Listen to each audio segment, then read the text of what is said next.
Waktu itu langsung pada heboh tuh masyarakat sana tuh. Kok tiba-tiba ada gundukan tanah berkilau kuning nih? Wah, ini emas nih.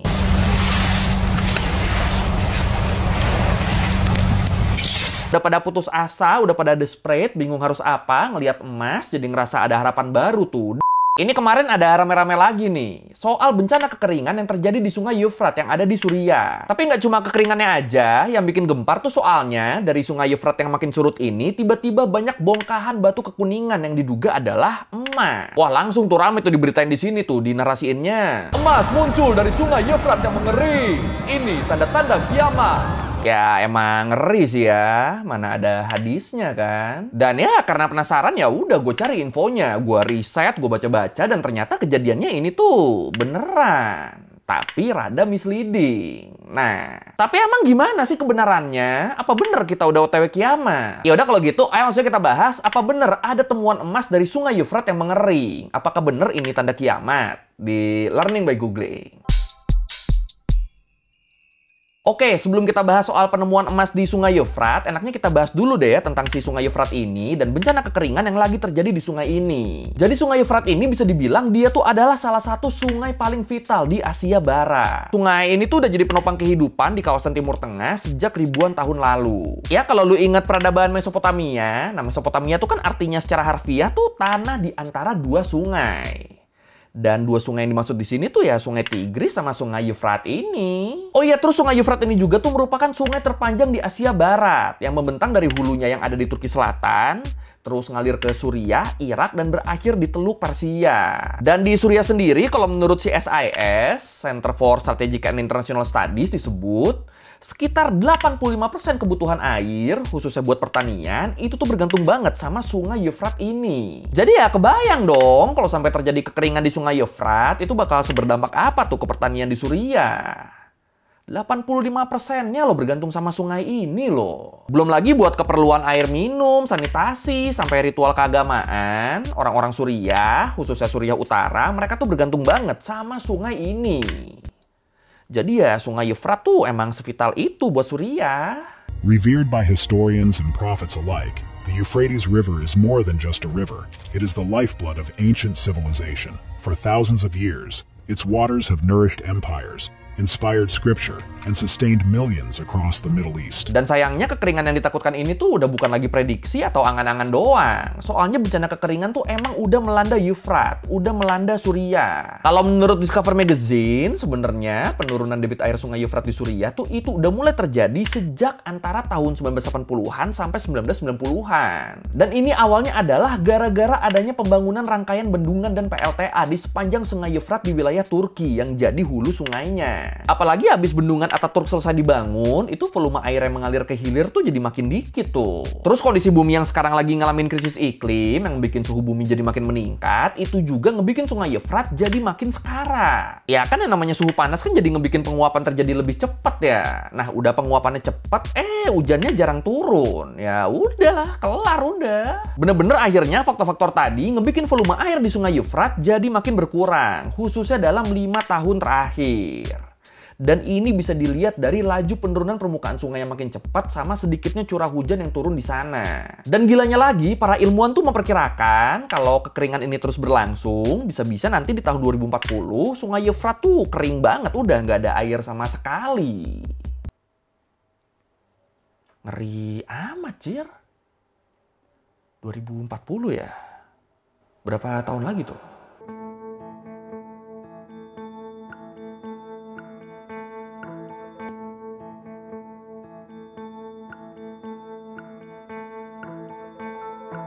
Nah, karena Sungai Eufrat tuh, kayak yang gue bilang tadi, dia tuh penting banget buat kehidupan masyarakat Suriah, akhirnya waktu terjadi kekeringan kayak sekarang, itu dampaknya tuh jadi kemana-mana tuh. Masih menurut CSIS disebut, masalah kekeringan di Suriah tuh ngebikin rentetan permasalahan di Suriah jadi makin kompleks. Ya, kita kan udah beberapa kali ngebahas ya, kalau Suriah tuh jadi salah satu negara Timur Tengah yang terlibat konflik.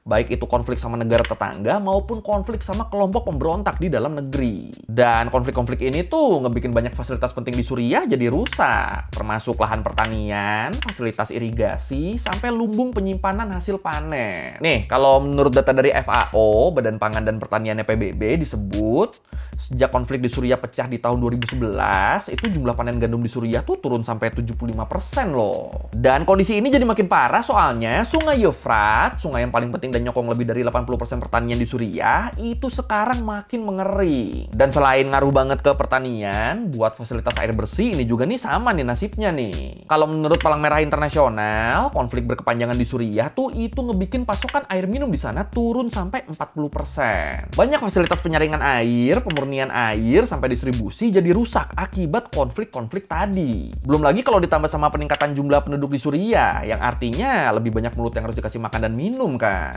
Kebayang kan, yang butuh makan minum makin banyak, padahal pasokannya makin berkurang. Terus nih, nggak cuma kuantitasnya, kualitas air Sungai Euphrates juga tuh makin kesini tuh makin jelek loh. Makin banyak yang tercemar. Ya, kayak gue bilang tadi, fasilitas penyaringan dan pemurnian air di sana tuh kan banyak yang rusak akibat perang ya. Dan gara-gara ini akhirnya pasokan airnya udah kan berkurang, airnya kotor lagi. Dan ini kemudian berdampak ke kualitas kesehatan masyarakat Suriah, di mana dalam beberapa tahun terakhir tercatat terjadi peningkatan kasus kolera di wilayah Suriah Utara. Dan ingat, ini segini masih ada airnya loh. Apalagi nanti kalau beneran kering nggak ada air sama sekali. Apa nggak makin parah tuh kondisinya tuh. The mighty Euphrates River used to near Khaled Al-Hamis's farm. But now the river is only visible from a distance. The crops have been destroyed due to the lack of irrigation. Even worse, the farmer's family has been left without drinking water. Oke, sekarang kita ke heboh penemuan emas dari dasar Sungai Euphrates yang mengering. Iki.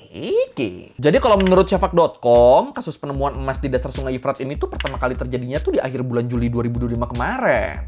Di pedesaan wilayah Raqqa, salah satu wilayah yang dilalui sama Sungai Euphrates. Waktu itu langsung pada heboh tuh masyarakat sana tuh. Kok tiba-tiba ada gundukan tanah berkilau kuning nih? Wah, ini emas nih. Dari yang awalnya cuma ada desas-desus antar warga, itu kabarnya makin nyebar tuh ke tempat-tempat lain tuh. Dan akhirnya orang-orang mulai berbondong-bondong ke Raqqa, ke tempat gundukan emas keluar dari dasar sungai. Apalagi dengan kondisi Suriah yang lagi ngalamin krisis, jelas penemuan emas ini jadi angin segar buat masyarakat Suriah dong.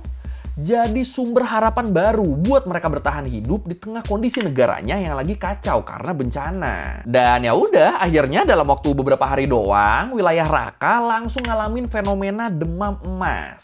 Jadi banyak tenda-tenda penambangan yang dibikin di sepanjang tepi Sungai Euphrates. Sama penjualan alat tambang juga tuh melonjak dan harganya jadi meroket. Terus orang-orang juga, terutama masyarakat lokal, mereka mulai jualan jasa jadi informan titik pertambangan. Dan penambang dari luar wilayah juga itu makin lama makin membanjiri wilayah Raqqa tuh. Nah, demam emas yang terjadi dalam waktu singkat ini ternyata nggak bikin pemerintah Suriah kewalahan nih. Mereka akhirnya nggak sempet tuh nyusun regulasi keamanan terkait aktivitas penambangan ini. Dan akhirnya ini ngebikin aktivitas penambangan emas di Sungai Euphrates jadi penuh resiko.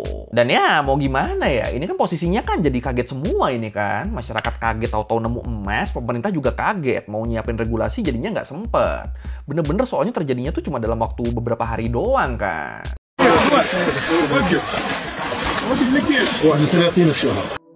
It all began just 2 days ago.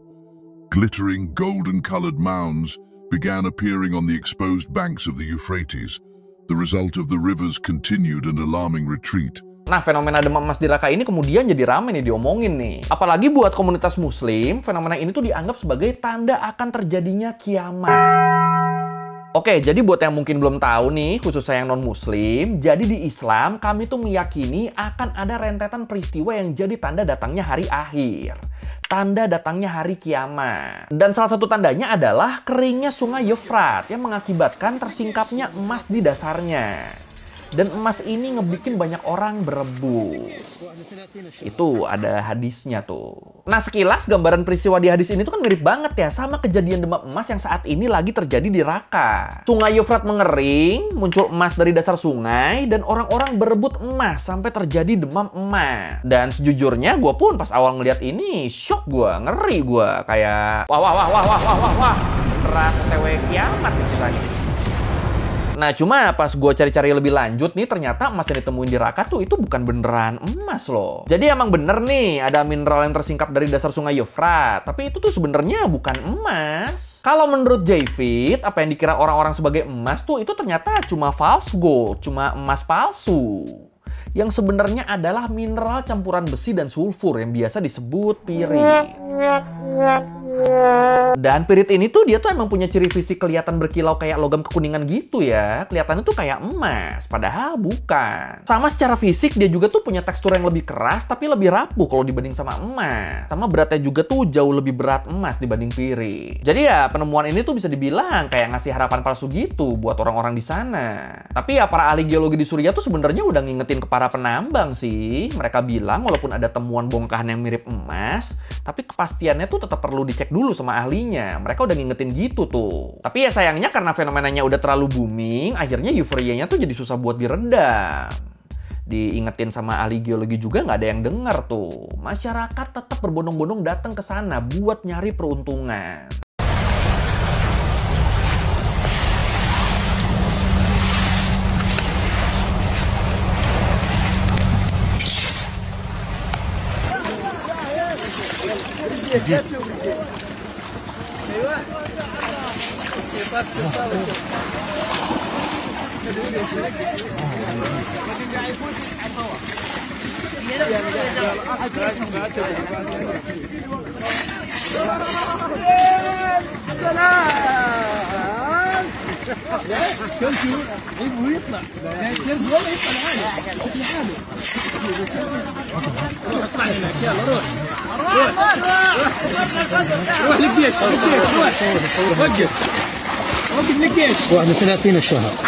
Tapi ya, setelah gue nyari informasi lebih lanjut soal fenomena ini, sejujurnya gue jadi tenang sekaligus was-was sih. Gue tenang soalnya emas yang muncul tuh bukan emas beneran. Jadinya ya berasa kiamat masih jauh lah kayaknya lah. Masih ada kesempatan buat memperbaiki diri lah. Tapi terus di sisi lain gue jadi khawatir. Soalnya poin masalahnya tuh bukan sekedar sungai yang mengering terus emasnya muncul. Enggak.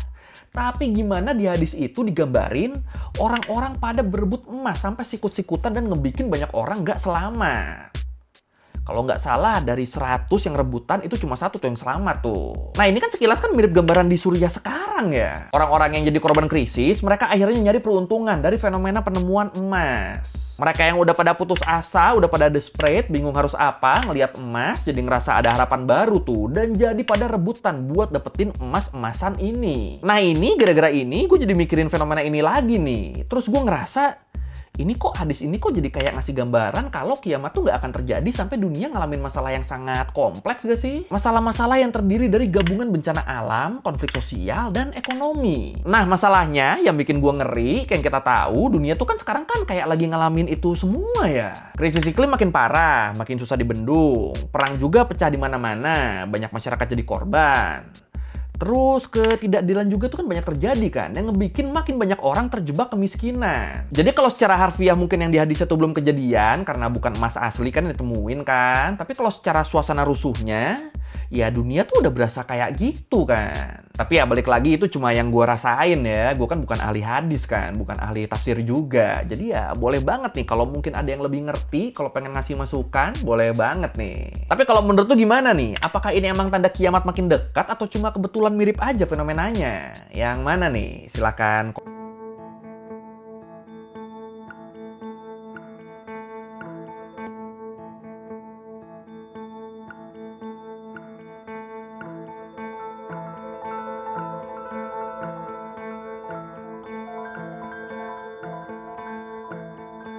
Oke, sekian Learning by Googling kali ini tentang sungai Euphrates yang mengering terus ternyata ditemuin emas di sana yang cocok sama hadis tanda-tanda kiamat.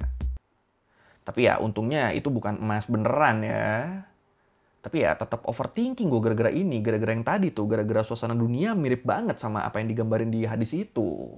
Ya kalau merevisi kayak gue udah salah, atau mau nanya, atau nambahin video, bisa tulis di komen, tadi juga biasa. Sekali lagi, thank you banget, jangan lupa like, comment, subscribe. Bye.